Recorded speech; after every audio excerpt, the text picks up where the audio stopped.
बड़ी खबर पर आगे आपको अपडेट करते रहेंगे क्योंकि राजस्थान के अलावा पूरे देश की निगाहें इस वक्त मुंबई पर भी हैं। अमिताभ बच्चन मुंबई के नानावटी हॉस्पिटल में कोरोना से लड़ रहे हैं। देश भर में उनके स्वास्थ्य के लिए दुआएं भी हो रही हैं। सब जानना चाहते हैं कि बिग बी की सेहत कैसी है, क्योंकि 77 साल के अमिताभ बच्चन पहले ही गंभीर बीमारियों की चपेट में हैं। ऐसे में उनके लिए कोरोना काफी बड़ा रिस्क भी है। अब देखिए अमिताभ बच्चन की मेडिकल रिपोर्ट। महानायक अमिताभ बच्चन की सेहत कैसी है? अमिताभ बच्चन की मेडिकल रिपोर्ट क्या कहती है? बिग बी के लिए कोरोना का रिस्क कितना बड़ा है?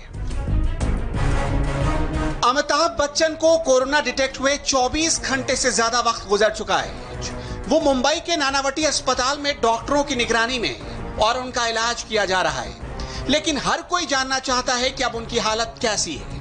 आपको बताएंगे और समझाएंगे, लेकिन उससे पहले जान लीजिए कि 77 साल की इस उम्र में अमिताभ बच्चन पहले से ही कई बीमारियों से जूझ रहे हैं। ऐसे में कोरोना का रिस्क उनके लिए काफी बड़ा है, लेकिन नानावटी अस्पताल से खबर अच्छी आई है और वो ये है कि अमिताभ बच्चन की सेहत में तेजी से सुधार हो रहा है। लंग्स इन्फेक्शन में कमी आई है और ऑक्सीजन लेवल भी नॉर्मल कंडीशन में है।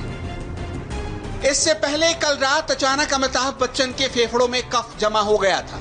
डॉक्टर भी टेंशन में आ गए थे, लेकिन ताजा रिपोर्ट में उनकी सेहत में सुधार देखा गया है। हालांकि कोरोना को लेकर उनके डॉक्टरों का कहना है कि अमिताभ बच्चन के अंदर शरीर में कोरोना का वायरस पहुंचने का ये शायद 5वां दिन है। कोविड के मरीजों में सबसे ज्यादा असर 10वें और 12वें दिन देखने को मिलते हैं, लेकिन कई लोगों में ये लक्षण हल्के होते हैं। ये मरीजों की शारीरिक ताकत पर निर्भर करता है। गंभीर बीमारियों की वजह से अमिताभ बच्चन का शरीर भी कमजोर हो चुका है। वो खाने से ज्यादा दिन भर में दवाइयां खाते हैं। ऐसा क्यों है, उसे समझना भी बेहद जरूरी है। दरअसल 1983 में कूली के सेट पर जख्मी हुए अमिताभ बच्चन को हेपेटाइटिस बी हो गया था। 2012 में लीवर का 75% हिस्सा काट कर अलग किया गया। फिलहाल 25% लीवर के साथ ही जी रहे हैं बिग बी। अमिताभ बच्चन को अस्थमा की बीमारी है, जिसमें ऑक्सीजन फेफड़ों तक नहीं पहुंच पाती। कोरोना सबसे ज्यादा फेफड़ों पर अटैक करता है। साल 2000 में अमिताभ बच्चन को टीबी डिटेक्ट हुआ था। हालांकि दवाइयों के जरिए उन्होंने टीबी को मात दे दी थी। अमिताभ बच्चन अस्थमा के मरीज हैं। ऐसे में ज्यादा वक्त तक अस्थमा की बीमारी होने की वजह से मरीजों के फेफड़ों की नसें बेहद कमजोर हो जाती हैं। नसें सिकुड़ने से शरीर में ऑक्सीजन की कमी होना आम बात है, लेकिन ऐसी कंडीशन में कोरोना वायरस उनके लिए मुश्किलें बढ़ा सकता है।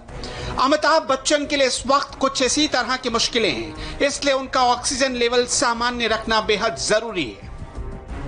एक सामान्य व्यक्ति के शरीर में ऑक्सीजन का लेवल 95 से 100% को सही माना जाता है।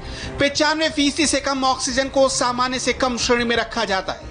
कोरोना के संक्रमण के बीच ऑक्सीजन कम होने से निमोनिया होने का खतरा बढ़ जाता है। वेंटिलेटर सपोर्ट के बावजूद शरीर में ऑक्सीजन नहीं पहुंच पाती। अगर मरीज का ऑक्सीजन लेवल कम हो तो उसे कृत्रिम तरीके से ऑक्सीजन दिया जाता है। इस अवस्था को मेडिकल की भाषा में हाइपोक्सीमिया कहते हैं। इससे मरीज को सांस लेने में तकलीफ होती है, सीने में तेज दर्द होने लगता है, धड़कनें बढ़ जाती हैं, सिर दर्द होता है, हाथ और पैरों पर निशान उभर आते हैं और अंत में मल्टी ऑर्गन फेलियर हो जाता है, जो घातक है। मल्टी ऑर्गन फेलियर की सबसे बड़ी वजह यह है कि ये कोरोना का वायरस हीमोग्लोबिन पर हमला करके आयरन को तोड़ देता है। ऐसे में शरीर में ऑक्सीजन नहीं जा पाती है। उधर हीमोग्लोबिन से आयरन अलग होने पर लंग्स को नुकसान पहुंचाने लगता है। ऐसे में वेंटिलेटर से भी कोशिकाओं में ऑक्सीजन नहीं पहुंच पाती और नतीजा मल्टी ऑर्गन फेलियर हो जाता है। अभी कोरोना से जूझ रहे अमिताभ बच्चन की ऑक्सीजन लेवल बिल्कुल ठीक है। उम्मीद है कि डॉक्टरों की देखरेख में महानायक अमिताभ बच्चन कोरोना को हराएंगे और एक बार फिर अपने फैंस के पास वापस लौट आएंगे। और नानावटी हॉस्पिटल से अमिताभ बच्चन की सेहत को लेकर अच्छी खबर आई है। उनकी सेहत में सुधार है, लेकिन यूपी में आज भी कोरोना ने बड़ी उछाल लगाई है। खबर पर डिटेल ब्रेक।